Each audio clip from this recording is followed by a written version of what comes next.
我很好骗，只需要动用几滴眼泪就会深陷。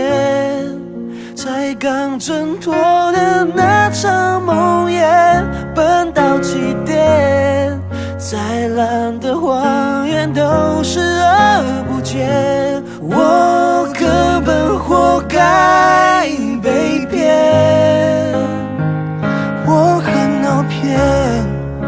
对爱太渴望，变成嗜血，所有防备全都放不了，孤单侵略，随便跟谁就迫不及待又掏心掏肺。我难道已寂寞到渴望被骗？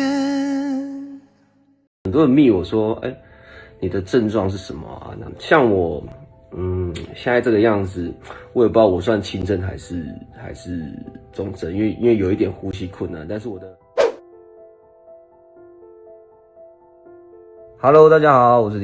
那我现在人在这个防疫旅馆，那就是没错，就是我新冠肺炎是确诊了。昨天整个事情这样下来，很难睡好啦。对，那其实呢，看很多留言，对啊，就是有很多加油的。歌手陈零九3日被确诊新冠肺炎，震惊各界，目前仍在防疫旅馆隔离第2天。在4天前的时候，发现自己的呼吸有点困难，夜晚的时候都会有点喘不过气这样子。在31号就是去做了这个快筛，还有这个核酸检测。那快筛是阴性的，核酸是阳性。这消息曝光后啊，陈零九也被揭露确诊前一天呢，也就是6月2号，居然还与五间情团员群聚练舞，傍晚又到录音室配唱，根本防疫大破口。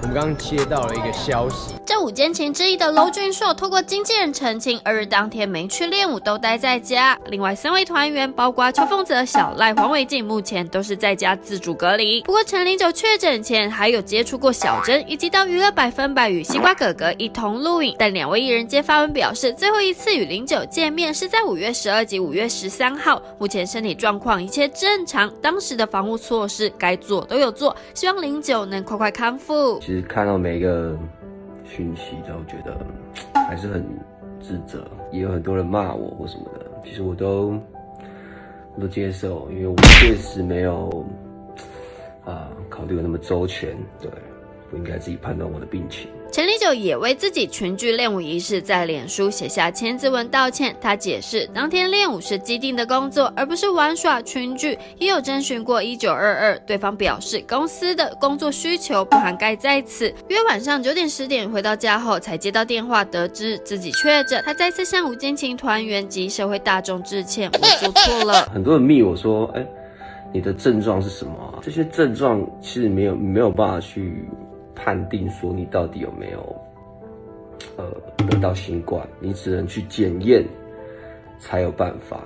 如果你的症状没有到很严重的话，就是你有呼吸困难的话，我的建议是你就是真的就是不要动，待在家里休息就好了。其实你再怎么乱想，就算你去快筛好了，去筛检这种轻症去筛检的话，你筛检出来的话，其实你得到的处方签也是一样的。像我现在这个样子，我也不知道我算轻症还是中症，因为有一点呼吸困难，但是我的心肺那个水氧啊，不是水氧什么血氧指数啊，然后 X 光都是正常，但是我有呼吸困难的这个症状。那我现在得到的治疗也还是一样，就是你只能自己吃综合维他命啊，然后有哪里不舒服就吃什么药这样子。不管你今天去快筛结果是阴性或阳性什么的，你都是一样要自主隔离的。也要用我的症状去判断你到底有没有得到这个新冠，就是真的是要放松心情，好好祝大家平安。